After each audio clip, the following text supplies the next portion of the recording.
Sayan, meron tayong gagawin na magkakabit ng park light. Basahin mo, Sayan, shoutout po na rin. Shout out kay Loreto Belardo. Boss, paano po paglagay ng park light?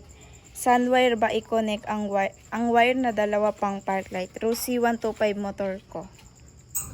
Siya nag-comment. Nag-comment siya sa TMX 125. Paano magpalit ng LED headlight at park light? Ito siya kasayan. Ito yung pinaka-sample natin na gagamitin. Pag maglalagay kayo ng park light. O halimbawa wala kayong park light, ang i-check nyo lang dito ay ang inyong kulay brown. Ang sample natin, TMX 125, ang lalagyan niya ay Rusi 125, parehas lang ng color coding. Dito tayo pupunta sa harap. Meron tayong dalawang pwedeng paglagyan. Una sa harapan, sa likuran, sa gitna, pwede rin. Basta mahanap nyo lang yung kulay brown. Ito siya, tayo sa wire harness. Ang nilalagyan nito ay yung ground, pwedeng sa body ground ha. Katulad ng mga ganyan, body ground. Pwede rin naman sa solid green. Maghahanap lang kayo dyan ng solid green wire, dun yung ilalagay yung yung negative ng inyong park light. Ito siya ha. Yan, ito brown. Yan. Brown, tapos paghahanap pa kayo kung saan mas maano. Tututok sa wire, nawawala. Maghahanap pa kayo dyan ng brown wire. Halimbawa ito, brown wire. Ito brown wire din. Pwede rin dito. Siyempre kung saan mas madaling lagyan, doon kayo maglalagay. Ito yung sample natin ha. Yung positive ang ilalagay nyo. Yung positive ang ilalagay nyo sa Tapos yung isa ay sa negative. O halimbawa nga dito sa gantong mga body ground. Okay, buksan mo yung natin, susian. Tapos buksan mo yung park light. Doon sa kabila.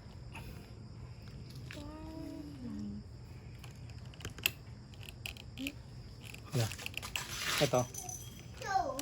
Siya kasayan yung park light ha. Ito yung park light natin, yung kulay brown.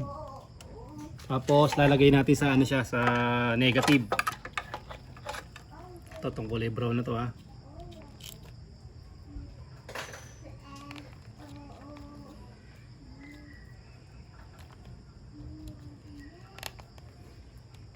Tapos negative. Halimbawa, di sa pupe sa ilalim. Yung park light nyo, ayun siya. Katulad dito, nakalagay din sa kulay brown yan kasi paano park light yan, ayun. Negative o maghahanap ka ng green. Maghahanap tayo ng green wire. Halimbawa, dito kayo magtatap. Ito, green wire, Ayan. Marami kayong pwedeng paglagyan dyan. Green wire at saka brown wire yung paglalagyan ng ating park light. Sa harapan ha. Itatap nyo lang. Tapos dito. Dito naman sa likuran. Yun pa rin ang kulay na hahanapin nyo.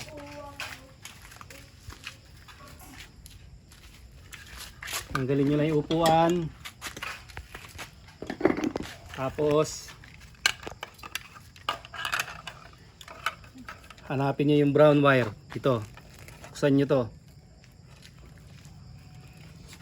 Excuse. Okay, maghanap ha. Ito. Yun. Yan, brown wire ha. Diyan kayo magtatap sa brown wire. Ito tutorial lang kaya i-ano lang natin siya. Tapos green wire o kaya naman ay sa body ground.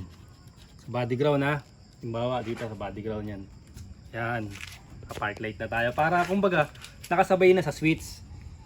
Nakasabay na sa switch yung park light natin. Tapos pag hindi sa body ground, so maghanap kayo ng solid green. Ayan o. Solid green. Pag nilagay niyo yung solid green at saka sa brown. Yung iba naman meron pang brown white ha. Ibig sabihin ng brown white, ano yun? Signal light supply. Signal light supply yung ating brown white. Etong brown, ito naman yung yung park light. Ayan siya. Depende sa pagpupwestuhan nyo kung saan nyo siya ilalagay. Basta kailangan, alimbawa naman, walang supply itong brown na to, maglalagay kayo ng wire dito. Itatap nyo yung wire dito, itatap nyo dito sa may ano, dito sa may harapan ha. Ayan, maghahanap kayo ng brown na may supply. Ang paghanap naman yan, dito kailangan natin ng ano, ng test light.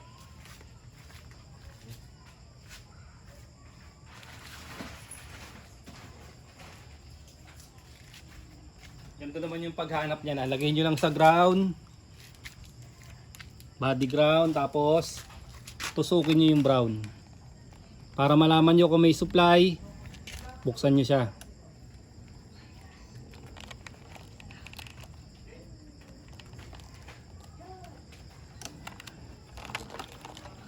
Kasi naglolobat na yung ating hindi na natin na-charge.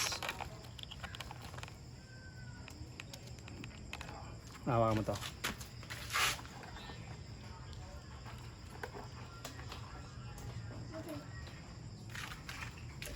Tapos pag pinatay natin yan, yung park light mamamatay din siya. Kahit nakabukas yung susiyan, di yan mabubuhay. Kailangan nakabukas yung ating park light. Halimbawa, ayan, 10 volts na lang oh. Halimbawa, walang supply yung likuran, ano, magtatap kayo ng wire dito. Tap nyo ng wire dito, tapos ilagay nyo dito sa likuran. Hanapin nyo yung kulay brown dito. Pag nahanap nyo yung kulay brown wire, i-tap nyo lang sa kanya. Tap nyo lang sa kulay brown. Pagka natap nyo na sa kulay brown, magkakaroon na ng supply sa ano, sa likuran. Pagka naman yung likuran, yung harapan ng wala, tatap nyo naman yung brown dito. Pag tap nyo naman ng brown, ito yung brown natin ha, ito yun na, orange yung isa, ito to. Yan. Pag dito naman sa harapan yung wala, dito meron, dito yung itatap yung wire, papunta rin sa harapan. Papunta sa harapan para magkaroon naman ng supply dito. Ganun lang kasayan yung paglalagay ng ano paglalagay ng brown, ng park light. Kulay brown at kulay ano lang, kulay green. Pag hindi naman kulay green, ilagay nyo sa ano, sa body ground, sa mga tornilyuan nyo ilalagay para mas madali nyo lang makukuha yan. Kasi kung hindi nyo ipapadaanin dito, magagawa kayo ng sariling park light. Halimbawa, maglalagay kayo ng park light ano. Ito na may sample natin. Hindi siya dadaan dito ha. Pag itong green, automatic ground na yan ha. Halimbawa naman, ilalagay natin sa accessory wire. Sa accessory wire natin ilalagay ha. Solid black naman siya. Ito. Ayan siya kasayan na, solid black. Halimbawa, dyan natin ilagay. Hihiwalay natin siya. Pagka yan nagbukas tayo ng susian, nakabukas na kaagad siya. Nakabukas na agad siya kasayan na pag dyan tayo naglagay. O kaya naman, maglalagay pa tayo ng on-off switch. Maglalagay pa tayo ng ganito. Ng mga on-off switch na ganyan. Tumigas yung switch natin. Ayan. Maglalagay pa tayo ng on-off switch pagka yung hihiwalay natin siya. Kaya mas maganda kung ang gagawin natin isasama na lang natin dito sa ano. Ito kasi ang pinaka-switch niya, yung off. Pagka binuhay mo yung susian, bukas na rin siya kasi nasa accessory wire. Kaya ang pinakamaganda, kung ayaw nyo nang maglagay pa ng additional switch, ilalagay nyo lang siya sa brown. Doon nyo nga lang natin siya ilalagay sa solid brown. Pag nailagay nyo na sa solid brown, automatic, kasama na siya sa kanyang switch. Ayan siya, kasama na sa switch. Kaya mas maganda dito nyo ilagay. Nasa inyo kung magsasarili kayo ng on-off switch Pag magsarili kayo ng on-off switch, ilalagay nyo sa accessory wire. Hanggang dito na lang mga kasayan. Salamat sa panonood.